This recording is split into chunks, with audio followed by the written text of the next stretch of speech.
పట్టుదల చాలా ముఖ్యం. బలవంతంగా వదులుకుంటే తప్ప వదులుకోకూడదు.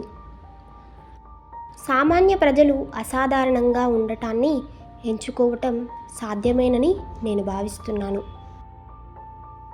ప్రజలు లక్ష్యం ఏమిటో మరియు ఎందుకు అని తెలుసుకున్నప్పుడు మెరుగ్గా పనిచేస్తారు.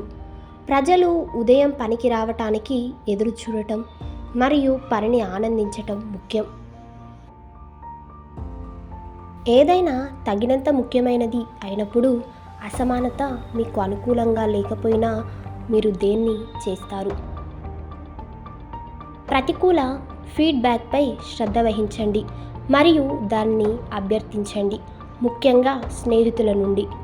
ఎవరైనా అలా చేయరు మరియు ఇది చాలా ఉపయోగకరంగా ఉంటుంది. కొందరు మార్పును ఇష్టపడరు, కానీ ప్రత్యామ్నాయం విపత్తు అయితే మీరు మార్పును స్వీకరించాలి. మేనేజర్లు తమ జుట్టును తాము జాగ్రత్తగా చూసుకునే ముందు ఎల్లప్పుడూ తమ జుట్టును జాగ్రత్తగా చూసుకోవాలి. సూపర్వైజర్ తన బృందానికి సేవ చేయటానికి అక్కడ ఉన్నారు, ఇతర మార్గం కాదు. ఫెయిల్యూర్ అనేది ఇక్కడ ఒక ఎంపిక. విషయాలు విఫలం కాకపోతే మీరు తగినంత ఆవిష్కరణలు చేయరు. నేను అది జరగటాన్ని చూడగలను లేదా దానిలో భాగమవుతాను.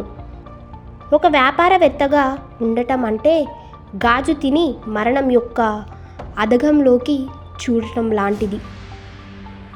ఆ బుట్టకు ఏమి జరుగుతుందో మీరు నియంత్రించేంత వరకు మీ గుడ్లను ఒకే బుట్టలో ఉంచటం మంచిది.